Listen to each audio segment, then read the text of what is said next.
దేవుని నామమునకు మహిమ కలుగును గాక. Heavenly life ministries global prayer tower ఆధ్వర్యంలో జరుగుతున్న ఉదయకాలపు స్తుతి ఆరాధన కూడికు మిమ్మల్ని అందరినీ ప్రేమపూర్వకంగా ఆహ్వానిస్తున్నాను. దేవుని మహాకృపను బట్టి మే నెల 3వ పరిశుద్ధ దినంలోకి దేవుడు మనందరినీ తోడుకొని వచ్చాడు, సజీవులుగా ఉంచాడు. ప్రాణప్రాప్తులుగా ఆరోగ్యవంతుల వరుసలో ఉంచిన దేవాది దేవునికి కృతజ్ఞతాస్తుతులు చెల్లిస్తున్నాను. ప్రతి ఆదివారము ప్రభుని వేక్కుని లేచి ఇట్టి విధంగా ఆరాధించే ఈ కృపను బట్టి ఆయనకి మహిమ ఆరోపిస్తున్నాను. ఈ ఆదివారము ఎంతో ప్రశస్తమైన దినము, ప్రభు దినము, మరి పునరుద్ధానపు దినము. ప్రభు మరణాన్ని గెలిచి తిరిగి లేచిన ఈ పునరుద్ధాన దినాన్ని ప్రతి ఆదివారము కూడా ఇట్టి విధంగా మనం సెలబ్రేట్ చేసుకోవటానికి దేవుడు దయచేసిన కృప కొరకై కృతజ్ఞతాస్తుతులు చెల్లిస్తున్నాను. లోకంలో మరి అందరికీ అనేకమైన పండుగలు ఉన్నాయి, కానీ మనకైతే దేవుడు ప్రతి ఆదివారాన్ని ఒక పండుగ దినంగా, ప్రభుని ఆరాధించే దినంగా, ప్రభు దినంగా మనకు అనుగ్రహింప చేశాడు. ఇలాగనే ప్రభు దినాన ప్రభుని ఉదయకాలమే స్తుతించి ఆరాధించి కనపరిచి కీర్తించి ఆయన నామంలో ప్రార్థించి వాక్య పరిచర్య కొరకు మనము ధ్యానపూర్వకంగా వెళ్ళటానికి దేవుడు దయచేసిన ఈ సమయం కొరకే దేవాది దేవునికి లెక్కింపలేని కృతజ్ఞత స్తుతులు స్తోత్రాలు వందనాలు మహిమ ఘనత కీర్తి ప్రభావములు ఆయనకే చెల్లును గాక అని ప్రకటన చేస్తున్నాను. హల్లెలూయా. యోహాను సువార్తికుడు అపోస్తలుడైన యోహాను రొమ్మున ఆనుకున్న శిష్యుడైన క్రీస్తు ప్రభువుకు ప్రియమైన శిష్యుడైన యోహాను రాసిన సువార్త పత్రికలో నుంచి మనము ధ్యానిస్తూ వస్తున్నాము. ఈ దినము మరొక అంశం ఏంటంటే యేసు క్రీస్తు యొక్క శరీరము, ఆయన యొక్క రక్తము. ఈ దినము యొక్క అంశము యేసు శరీరము, యేసు రక్తము గురించి మనము ధ్యానిద్దాము. నిజంగానే ఎన్ని అద్భుతమైన మాటలు ఈ యొక్క యోహాను సువార్తలో పొందుపరచబడి ఉన్నాయంటే తరచి తరచి ధ్యానించే కొలది అద్భుతమైన విషయాలు బయటకు వస్తా ఉన్నాయి. ప్రభువా, ఈ దినం ఏం అంశం గురించి మాట్లాడాలయ్యా? మరి ఇదిగో మరలా వాక్యం చెప్పాలి కదా. ఏం అంశం అంటే ఏదో ఒక మరి విషయాన్ని దేవుడు జ్ఞాపకం చేస్తా ఉన్నాడు. పరిశుద్ధాత్మ దేవుడు ప్రేరేపణిస్తున్నాడు. ఈ దినపు అంశము యేసు రక్తము, యేసు శరీరము, యేసు రక్తము గురించి మనము ధ్యానిద్దాము. ఈ యోహాను సువార్త 6వ అధ్యాయము ఈ యొక్క దీని మొత్తం గనుక మనం క్రోడీకరించి మనం చూస్తే గనక 6వ అధ్యాయం మొత్తంలో కూడా మరి 59వ వచనములో ప్రభు ఈ మాటలు మాట్లాడుతున్నాడు. కపెర్నహూములో బోధించుచు సమాజ మందిరములో ఈ మాటలు చెప్పాను. ప్రభు ఈ కపెర్నహూముని చాలా సార్లు నా స్వగ్రామము, నా స్వస్థలము అని మాట్లాడినట్లుగా మనం చూడగలం. 2-3 సందర్భాలలో ప్రభు పదండి మన దేశానికి వెళదాం, మన స్థలానికి వెళదాం, మన ప్రదేశానికి వెళదామని మాట్లాడిన సందర్భాలునే తన స్వస్థలమైన కపెర్నహూములోని సమాజ మందిరములో ప్రభు ఈ మరి యొక్క మాటలు, నా శరీరము నా రక్తం అనే మాటలు పలికినట్లుగా మనము చూడగలము. ఈ యొక్క 6వ అధ్యాయం చూస్తే 1 నుండి 15 వరకు మరి 5,000 మందికి ఆహారం పంచిపెట్టడం, తర్వాత 16 నుంచి 21 వరకు మరి మరి ఆ యొక్క ప్రభు నీటిపై నడుచుకుంటూ రావటం, మరి 32 నుండి చూస్తే గనక ఈ యొక్క మరి జీవపు రొట్టె గురించి, నేనే జీవాహారమై ఉన్నానని, మరి నేనే నిజమైన పానమై ఉన్నానని ప్రభు బోధించిన మాటలన్నీ కూడా అందులో రాయబడి ఉన్నాయి. 21వ వచనంలో పరలోకం నుండి వచ్చిన మరి రొట్టెను నేనే అని ప్రభు మాట్లాడాడు. అంతేకాదు మరి ఆ యొక్క రొట్టె, ఆ యొక్క శరీరము లేకుంటే ఆ యొక్క ఆహారము అది పరలోకం నుంచి వచ్చిందని, అది జీవంతో కూడిన మరి శరీరం అని ప్రభు మాట్లాడాడు. ఇక్కడ స్వస్థలములో మరి ఆ యొక్క యూదులు, మరి ఆయనతో పాటు నివసించే ఇరుగు పొరుగు వారు, మరి ఆయనతో కలిసి జీవించే ఆ గ్రామస్తులు, అక్కడ ఉన్న వాళ్ళకి ఈ మాటలు, ప్రభు పలికిన మాటలు కొంచెం అతిశయోక్తిగా మరి నమ్మలేని విధంగా ఉన్నట్లుగా అక్కడ మనము గమనించగలం. 51వ వచనం, 6వ అధ్యాయము 51వ వచనం నుంచి మనము చూస్తే పరలోకము నుండి దిగి వచ్చిన జీవాహారమును నేనే. ఎవడైనను ఈ ఆహారము భుజించితే వాడెల్లప్పుడును జీవించును. మరియు నేనిచ్చు ఆహారము లోకమునకు జీవము కొరకైన నా శరీరమే అని మీతో నిశ్చయముగా చెప్పుచున్నాను నేను. ప్రభు ఈ మాటను ఎంతో నొక్కి వక్కాణిస్తూ ఖచ్చితంగా, మరి ఆయన ఇది ఖచ్చితంగా నెరవేర్చబడేది, ఇది ఖచ్చితంగా జరిగి తీరుతుంది అనే ఆ భావనను వ్యక్తపరుస్తూ ప్రభు ఇక్కడ ఖండితముగా ఈ విషయం చెప్తున్నట్లుగా మనము చూడగలము. ఏమని చెప్తున్నాడు? పరలోకము నుండి దిగి వచ్చిన జీవాహారమును నేనే. ఏదైతే మీరు మామూలుగా ఆహారం తింటా ఉన్నారు, కానీ నేనే మీ కొరకు జీవం కొరకైన ఆహారంగా ఉన్నాను. ఎవడైనను ఈ ఆహారము భుజించితే వాడెల్లప్పుడూ జీవించును. మా ప్రభు కొన్నిసార్లు ఇచ్చే స్టేట్మెంట్స్ అసలు అవి ఎంతగా సూటిగా మనుషుల హృదయాల్లోకి వెళ్ళిపోయేటట్లుగా ఉంటాయి, కలవరం కలిగించేవిగా ఉంటాయి, ఆదరణ కలిగించేవిగా ఉంటాయి. అవి కొన్నిసార్లు మరి కన్ఫ్యూజన్ కలిగించేటట్లుగా ఈ యొక్క యూదులు మరి వారు కలిగి ఉన్న అవగాహనలో నుండి, వారు అనుసరించే ఆ జీవితంలో నుంచి కొన్నిసార్లు అవి కన్ఫ్యూజన్ కలిగించే మాటలుగా కూడా, కలవరం తెప్పించే మాటలుగా ఉన్నట్లుగా మనము చూడగలము. నేను జీవాహారాన్ని, నన్ను తినాలని ప్రభు చెప్పినప్పుడు వారికి అర్థం కాలేదు, అయోమయమైంది. ఇదేంటి అతిశయోక్తిగా ప్రభు మాటలు నమ్మలేనట్లుగా, వారు అంగీకరించడం చాలా కష్టమైనట్లుగా ఇవి కనిపిస్తా ఉన్నాయి. వారు తిరిగి ఏం మాట్లాడతారంటే, వారేం చెప్తారంటే, భుజించుటకు పరలోకము నుండి ఆహారము మాకు అనుగ్రహించబడింది, మా పితరులు అరణ్యములో మన్నాను తిన్నారు అని ఆయనతో చెప్తా ఉన్నారు. ప్రభు ఈ మాటలన్నీ చెప్తా ఉంటే వారికి ఈ మాట అర్థం కాలేదు. గాని గత కాలంలో, పూర్వకాలంలో వారి పితరులకి దేవుడు మన్నానిచ్చాడు, ఆహారం అనుగ్రహించబడింది, పరలోకం నుండి ఆహారం అనుగ్రహించబడింది అని ప్రభుతో అక్కడ వాదన చేస్తా ఉన్నారు.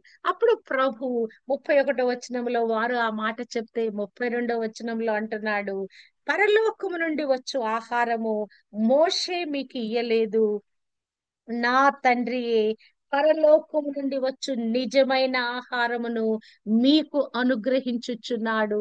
పరలోకము నుండి దిగి వచ్చి లోకమునకు జీవమునిచ్చినది దేవుడు అనుగ్రహించు ఆహారం అయ్యున్నదని మీతో నిశ్చయముగా చెప్పుచున్నానని వారితో నేను.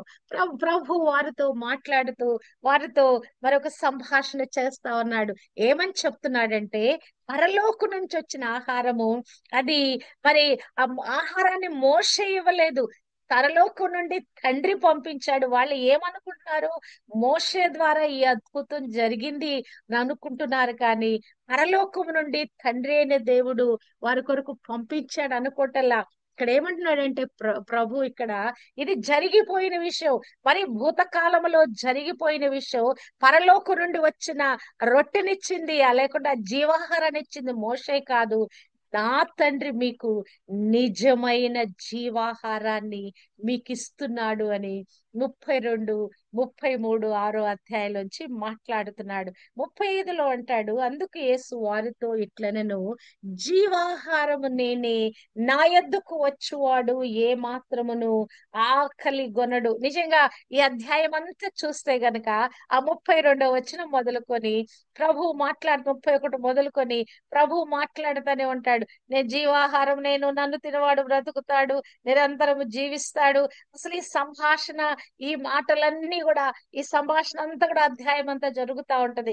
వాళ్ళు ప్రశ్నించటం, దానికి ప్రభు తిరిగి జవాబు చెప్పటం, ఆ సంభాషణ కొనసాగిన తర్వాత ఈ యొక్క 51వ వచనము నుంచి మరి అక్కడ ఈ యొక్క ప్రభు వాటిని ఖచ్చితంగా నిశ్చయముగా అని చెప్పేసి వారి యొక్క హృదయాల్లోకి ఆ మాటలు అర్థం మరి చేయించాలని ప్రయత్నిస్తున్నాడు. యూదులు 52వ వచనములో ఈయన ఎలాగు తన శరీరమును ఎలాగున తిననీయగలడని ఒకనితో ఒకడు వాదించిరి. ఇంకా వారికి కన్ఫ్యూజనే కాదు, ఇక వాళ్ళు వాదనకు దిగారంట. ఎట్లా ఆయన తన శరీరాన్ని తినేస్తారు? ఆయన పట్టుకొని, ఆయన ఫ్లెష్ తీసుకొని ఆయన శరీరాన్ని కొంచెం కొంచెం తీసుకోవాలని వారు కన్ఫ్యూజన్ అయిపోయారు. వారు ఏమంటున్నారంటే, మరి ఇట్టి విధంగా మరి ఆయన ఆయన మాట్లాడుతున్న మాటలు అర్థం చేసుకోలేక వారు ఏమంటున్నారంటే, మాతో పాటుగా నివసించేవాడు ఎలాగున, మరి ఆయన ఎలాగున జీవపు రొట్టెయాడు, పరలోకం నుంచి వచ్చిన ఆ జీవాహారం ఎలా అయ్యాడని అంటే 41వ వచనంలో ప్రభు అంటున్నాడు, కుమారుని చూచి ఆయనందు విశ్వాసముంచు ప్రతి వాడును నిత్య జీవము పొందుటయే నా తండ్రి చిత్తము, అంత్య దినమున నేను వానిని లేపుదును. హల్లెలూయా. నేను జీవపు రొట్టెనే కాదండి, నేను ఒకవేళ నన్ను మీరు తిన్నారా, చనిపోయినా కూడా తిరిగి లేపబడతాడు. 57లో కూడా ఇదే మాట మాట్లాడుతున్నాడు. జీవము గల తండ్రి నన్ను పంపెను గనక నా తండ్రి నేను నా తండ్రి మూలముగా జీవించుచున్నట్టే నన్ను తినువాడును నా మూలముగా జీవించును. హల్లెలూయా. ఇక్కడ ప్రభు అంటున్నాడు, తండ్రి పంపించినటువంటి ఈ యొక్క మరి యొక్క రొట్టెైన నన్ను మీరు గనక తిన్నారా, ఏమైపోతారు? మీలో జీవం కలిగి ఉండటమే కాదు, మీరు తిరిగి లేస్తారని ఇక్కడ ప్రభు మాట్లాడుతున్నాడు. అంత దినమున 54వ వచనంలో అంటున్నాడు.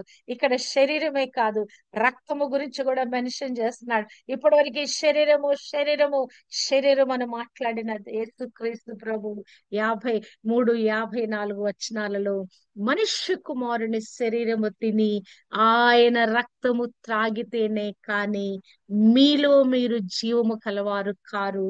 నా శరీరము తిని నా రక్తము త్రాగువాడే నిత్య జీవము కలవాడు, అంత దినమున నేను వానిని లేపుదును. ఇక్కడ ప్రభు మరి ఇక్కడ వీరికి ఎంత సందేహం అంటే, అరే ఇతను వడ్రంగి వాడు కదా, ఒక సాధారణ వడ్రంగి, ఆ వడ్రంగి కుమారుడు అసలు మన మధ్య నివసిస్తున్నాడు కదా. 42, 43లో మరి ఆయన నేను పరలోకం నుంచి వచ్చిన జీవాహారము, నన్ను తీసుకుంటే అంత దినాన నేను లేపానంటే వారి ఇక్కడ డౌట్ వ్యక్తపరుస్తున్నాడు.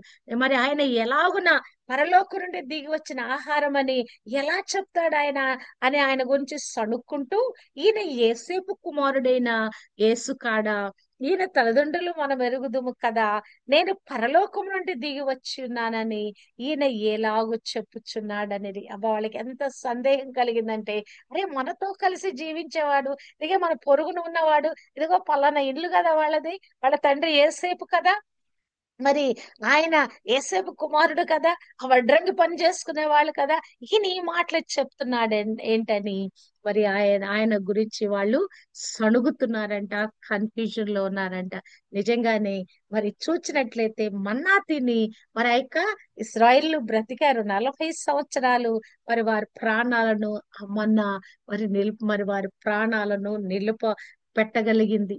కానీ ప్రభు మరి అంటున్నాడు, దానికి 40 సంవత్సరాలు కాదు, నన్ను తినువాడు, మరి కేవలం 40 సంవత్సరాలే బ్రతికారు అది తిని, నన్ను తినువాడు నిరంతరము జీవిస్తాడు. అవును, ఈ లోకంలో జీవం కొరకైన ఆహారము నేనే. 51వ వచనంలో అంటున్నాడు, పరలోకము నుండి దిగి వచ్చిన జీవాహారము నేనే, ఈ ఆహారము భుజించితే వాడెల్లప్పుడూ జీవించును. హల్లెలూయా. హల్లెలూయా. ఈ ఆహారాన్ని ప్రభు బల్ల రూపంలో మనకు అనుగ్రహింప చేశాడండి. ప్రతి ఆదివారం కూడా ఆ ప్రభు బలలో పార్టేక్ చేయట, ఆ యొక్క శరీరాన్ని భుజించట, రక్తాన్ని పానం చేయట, అసలు ఎంత అద్భుతంగా అది, హృదయానందంగా, అసలు ఒక భయముతో కూడినట్లుగా, అసలు ఎంతో, అసలు ఆ సమయాలు, ఆ క్షణాలు, ఆ యొక్క ఆ రొట్టె బలలో పాల్గొనే ఆ సమయము ఎంతో, ఆ ఆ సమయం అంతా ఎంతో గంభీరంగా ఒక ప్రత్యేకమైన రీతిగా ఉంటదండి. హల్లెలూయా. నా శరీరము తిని నా రక్తము త్రాగువాడు మరి వాడు నిరంతరము జీవించును. ఆ యొక్క మన్నా తిన్నవాళ్ళు 40 సంవత్సరాలు తిన్నా కూడా, ప్రతి దినం తిన్నా కూడా వారు చనిపోయారు. కానీ నన్ను తినువాడు, నా రక్తము తాగువాడు మరి నిరంతరము జీవిస్తాడు. 52వ వచనములో కూడా యూదులు ఈయన తన శరీరమును ఎలాగు తిననీయగలడని ఒకరితో ఒకడు వాదించి వాళ్ళు సడుగుతున్నారు, గొణుగుతున్నారు, ఒకరితో ఒకరు వాదన చేస్తా ఉన్నారు. చూచినట్లయితే ఇది ఎలా ఉందంటే ఒక విశ్వాసంతో కూడిన కార్యంగా ఉందండి. ప్రభు శరీరంలో, ప్రభు రక్తంలో పాలు పంచుకుంటా అంటే ఏంటంటే విశ్వాసముతో మనం ఎలాగున రక్షణ పొందాం, విశ్వాసంతో రక్షణ పొందాం. ఆ యొక్క సమరయ స్త్రీ ఎలాగున రక్షణ పొందింది, 10వ వచనములో దేవుని వరమును దాహమునకిమ్మని నిన్ను అడుగుచున్న వాడెవడో అది ఎరిగి ఉంటాయని నీకు ఇస్తాడని ఆయనతో అక్కడ మరి ఆ వరము గురించి, క్రీస్తు ప్రభు గురించి తన్ను తాను అక్కడ బయలుపరుచుకుంటున్నాడు.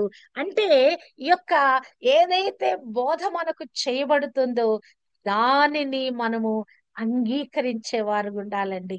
అంటే క్రీస్తు శరీరమును తినుట అంటే క్రీస్తును అంగీకరించటం లేదా విశ్వసించటం అనే ఆ ప్రక్రియ మనలో జరగాలి. చూసినట్టు ఒక చిన్న రొట్టె ముక్క మన లోపలికి తీసుకుంటాం, కానీ అది తీసుకునేటప్పుడు ప్రభు శరీరం అని మనం ఎంచి, ఆ రక్తం ఓడుతున్న శరీరం అని ఎంచి మన లోపలికి తీసుకున్నప్పుడు నిజంగానే మన శరీరంలో ఉన్న ప్రతి రుగ్మతలు కూడా ఆ శరీరము మన లోపల స్వస్థత కలుగుతున్న భావన. ఎందుకు ఆ మాట పలకబడింది? ఆయన పొందిన దెబ్బలు గాయములలో మనకు స్వస్థత కలుగుచున్నదని 1 పేతురు 2:24లో రాయబడిన ఆ వాక్కు మన లోపల ప్రక్రియ జరిగిస్తుందండి. ఆ వాక్యాన్ని మనం నమ్ముతున్నాం, రాయబడిన వాక్యాన్ని మనం నమ్ముతున్నాం. మన చేతిలో ఉన్న రొట్టె ఆ సమయానికి ఆ రాయబడిన ఆ పలకబడిన ఆ మాట ప్రకారంగా మన చేతిలో ఉన్న రొట్టె అది రొట్టె కాదండి, ప్రభు యొక్క ఫ్లెష్ గా, ప్రభు శరీరంలోంచి తీయబడిన ఒక చిన్న పార్ట్ ఆఫ్ బాడీగా, ఒక చిన్న ఫ్లెష్ ముక్కగా మన చేతిలోకి, అది ఒక మాంసపు ముద్దగా మన చేతిలోకి వస్తా ఉన్నదండి. హల్లెలూయా. ఆ విరిగి నలిగిన శరీరము, ఛిద్రమైపోయిన ఆ శరీరములో నుంచి ఒక చిన్న ముక్క ఆ శరీరంగా మనము తీసుకుంటున్నప్పుడు రియల్లీ ఎంత వండర్ఫుల్ ఉంటదంటే, మరి ఆ యొక్క ఆ శరీరాన్ని మన లోపలికి తీసుకున్నట మనలో ఉన్న అనారోగ్యాలన్నీ కూడా, సిక్నెస్ సింప్టమ్స్ అని కూడా పటాపంచలైపోతాయండి. నా మట్టుకు నాకు ఈ యొక్క వారం అంతట్లో ఏదైనా ఒక నీరసం, బలహీనత ఏదో కలుగుద్ది. ఆదివారం కొన్నిసార్లు వెళ్ళటానికి కూడా, ఆరాధనకు వెళ్ళటానికి కూడా కొన్ని అనారోగ్యంతో, బలహీనతో అక్కడికి వెళ్ళినట్టుంటది. కానీ అక్కడికి వెళ్ళి దేవుని స్తుతించి ఆరాధిస్తా ఉంటే ఆ యొక్క శరీరంలో, రక్తంలో పాలు పంచుకుంటే తిరిగి ఆరాధన అయిపోయి బయటకు వచ్చేటప్పటికి నాలో ఎంతో బలము, ఎంతో అభిషేకము, ఎంతో సంతోష ఆనందాలు. నిజంగా ప్రభు బలలో పాల్గొనట, ఆయన శరీర మా రక్తాలలో పాలు పంచుకునట ఎంత అద్భుతమైన ఆశీర్వాదాన్ని ప్రభు మనకు అనుగ్రహింపచ్చే. అంటే ఈ తీసుకునే ఈ యొక్క రొట్టె ఆయన ప్రభు చెప్పిన మాట, నేను జీవపు ఆహారాన్ని, నా శరీరము నిజమైనటువంటి మరి యొక్క రొట్టె జీవాహారమైనది, నా యొక్క రక్తము నిజమైన ప్రాణమైనదని ప్రభు చెప్పిన మాట. నేను ఇచ్చు ఆహారము లోకమునకు జీవము కొరకైన నా శరీరమే. ఎవడైనను ఈ ఆహారమును భుజించితే వాడెల్లప్పుడూ జీవించును. పరలోకము నుండి దిగి వచ్చిన జీవాహారము నేనే. హల్లెలూయా, హల్లెలూయా. నిశ్చయముగా ప్రభు చెప్పిన మాట. తన తన ఎంతో తను తాను త్యాగపూరితంగా తన్ను తాను ఆయనే బలి అర్పణగా తన్ను తాను సమర్పించుకుంటూ ఆయన ఆ యొక్క మాటలు చెప్తా ఉన్నాడండి కదా. తన శరీరంలో నుంచి ఒక్కొక్క ముక్క తీసి మనకిస్తా ఉన్నాడు. అబ్బా, ఎంత ప్రేమ గల దేవుడండి.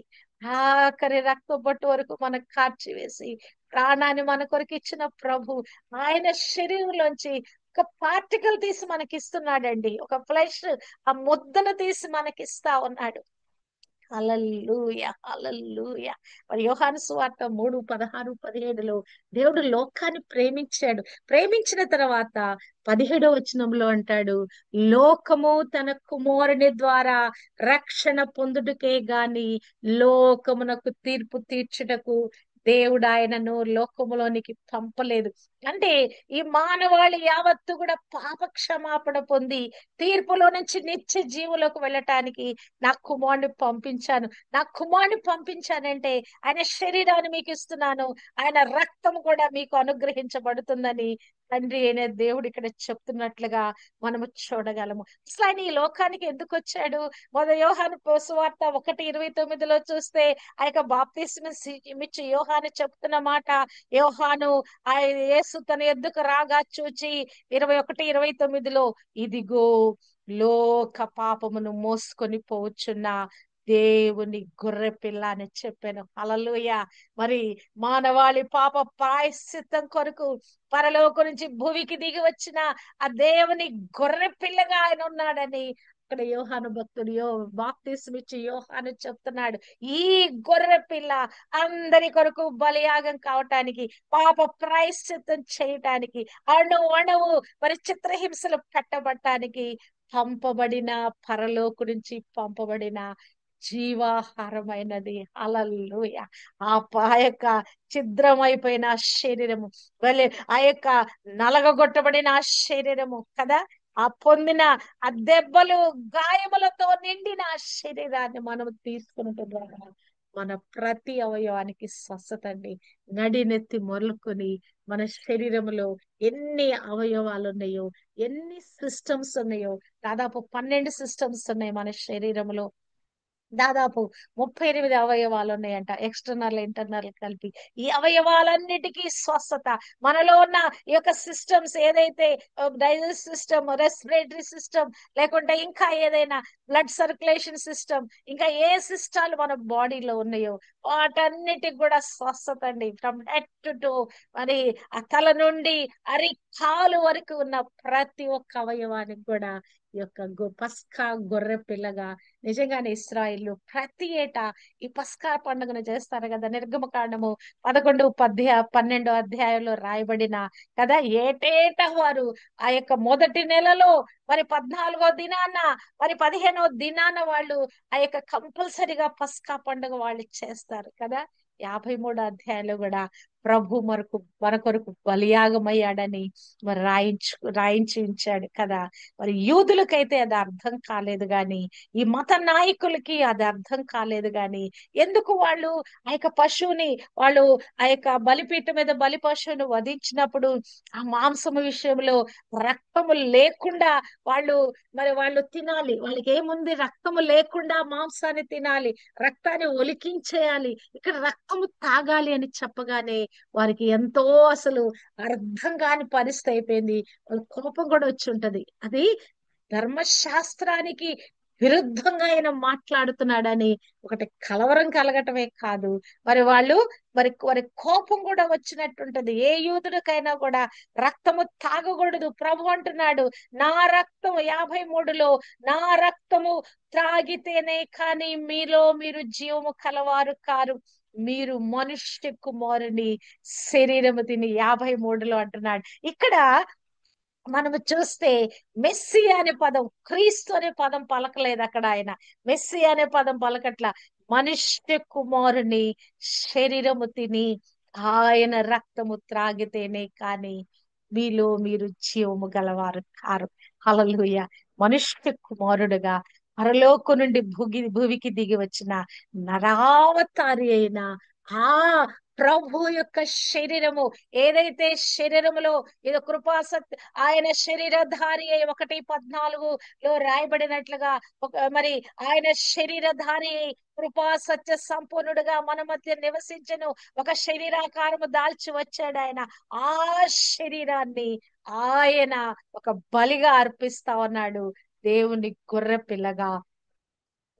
ఆ మనుష్య కుమారుడు పరలోకం నుండి భూమికి పంపబడిన మనుష్య కుమారుని యొక్క శరీరము తిని రక్తము త్రాగితేనే కానీ మీలో మీరు జీవము గలవారు కారు. అబ్బా చూడండి, ప్రభు ఎన్నిసార్లు 48లో కూడా విశ్వసించువాడే నిత్య జీవము కలవాడు, జీవాహారం నేనే.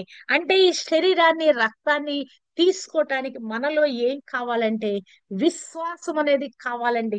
విశ్వాసముతో ఆ తీసుకునే ఆ చిన్న రొట్టె ముక్క, yes this is the lord's flesh, ఆయన ఆయన శరీరములోంచి తీయబడిన పార్టికల్ అని దాన్ని మనం స్వీకరించినప్పుడు యేసు కార్చిన రక్తం అది, ఆ సిలువలో బలియాగమవుతూ ఆ కార్చిన రక్తం అదని దాన్ని మనం స్వీకరించామా నిజంగా లిటరల్ గా అక్షరాల అది మనకి యేసు శరీరం అయిపోద్ది, యేసు రక్తం అయిపోద్దండి.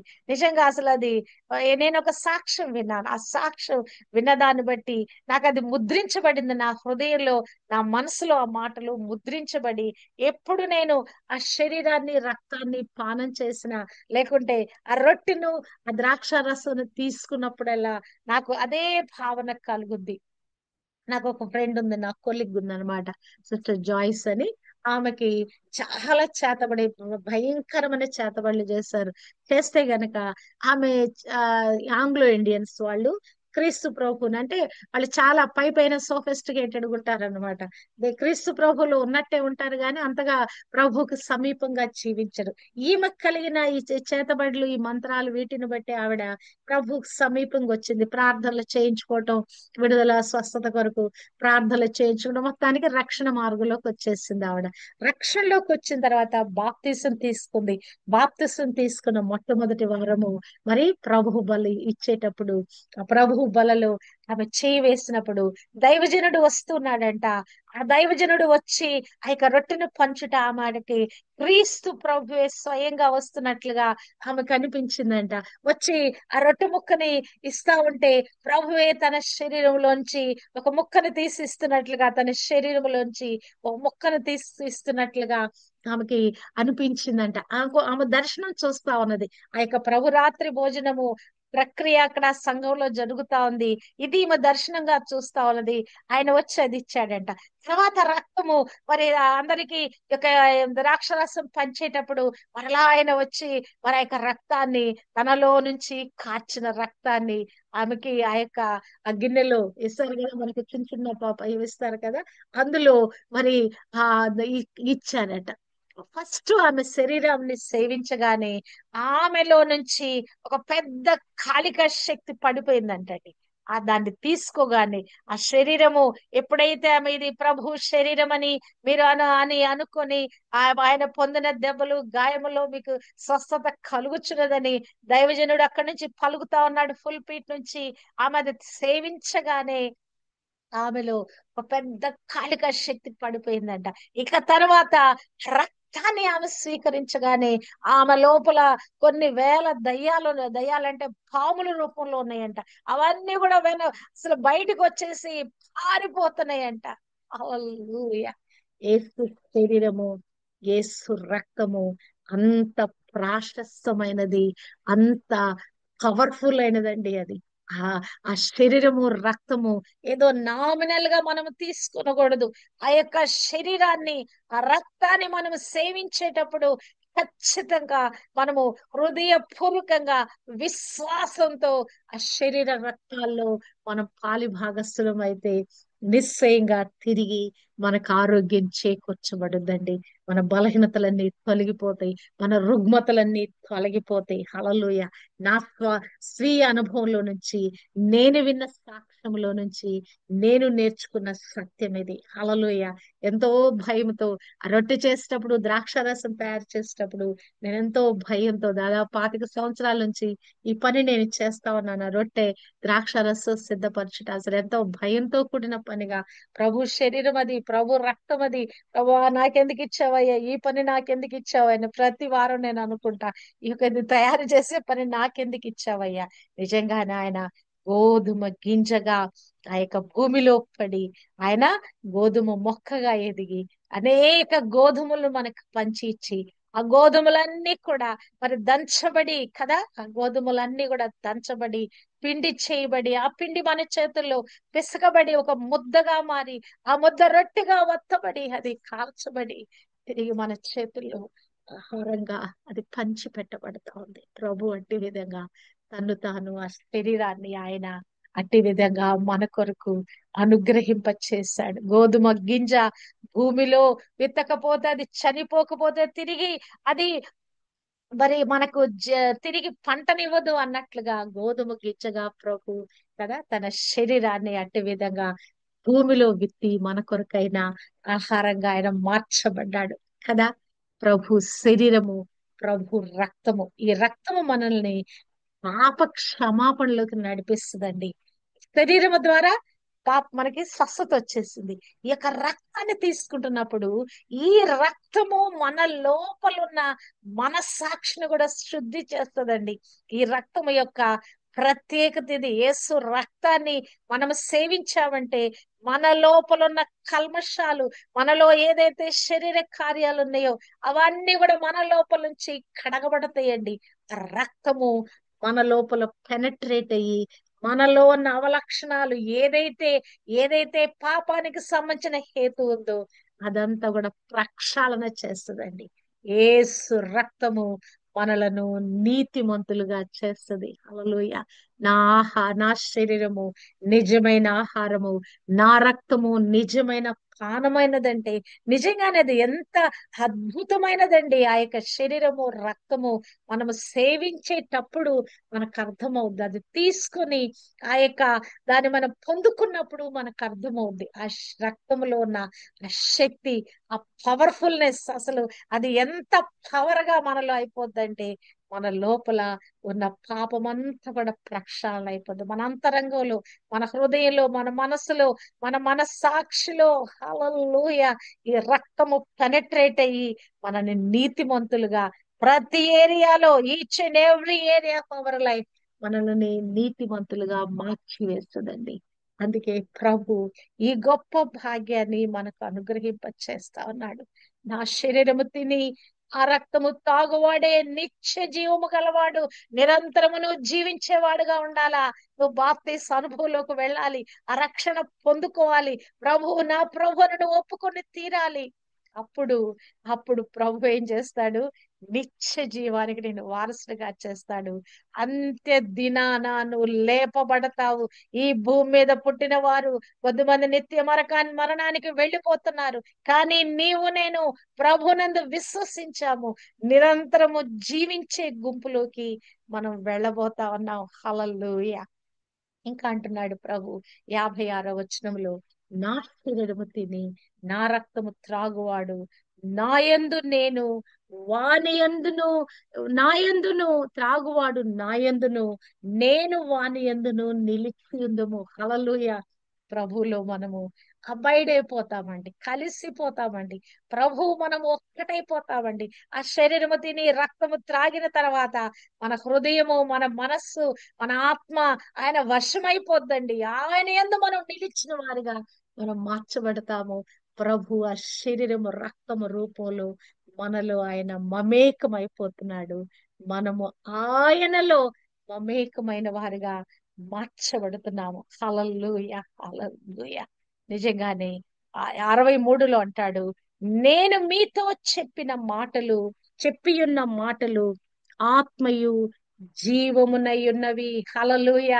నేనే మాటలు చెప్తున్నానో ఈ మాటలన్నీ కూడా ఆత్మయు జీవమైనది. ఈ వట్టి మాటలు కాదు నేను పలికే మాటలు.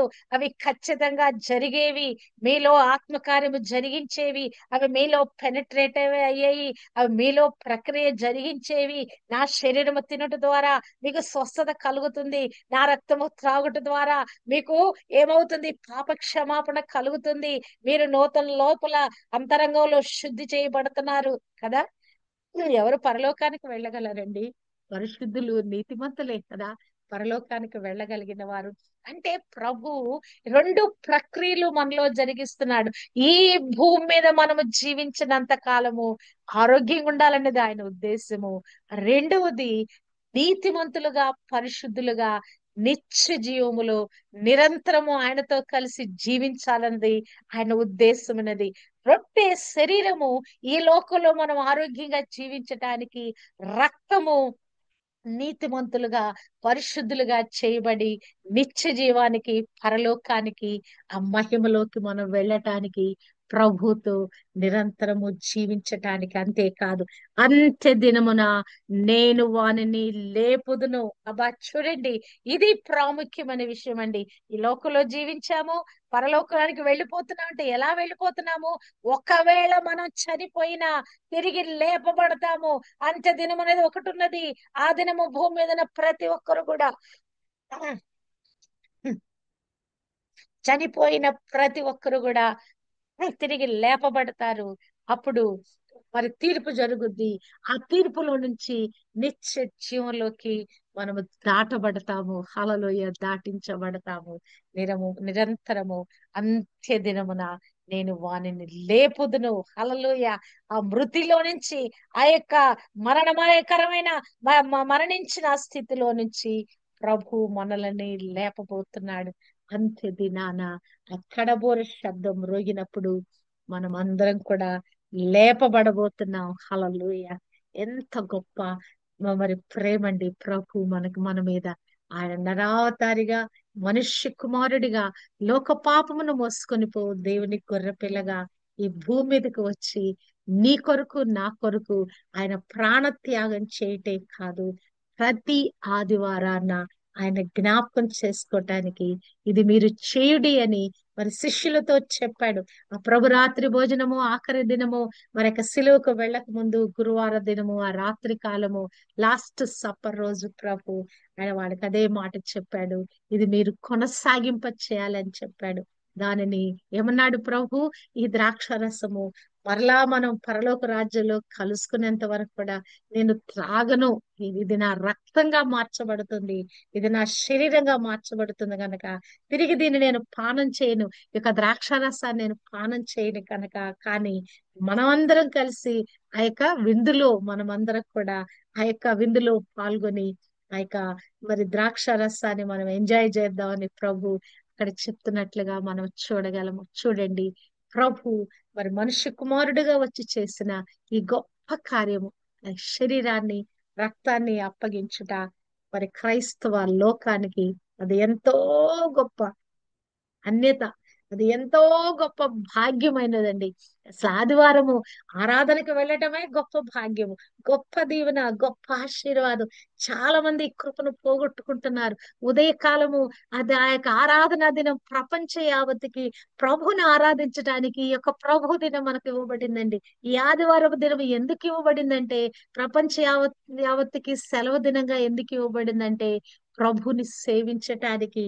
ప్రభు విశ్రాంతి దినాన్ని ఆదివార దినంగా మార్చుకొని ఆయన మనని ఆరాధనకు రమ్మని ఆ ఒక దినాన్ని మన కొరకు నిర్ణయించున్నాడు. కుటుంబాలుగా ప్రభు సన్నిధిలో మనం నిలబడాలి.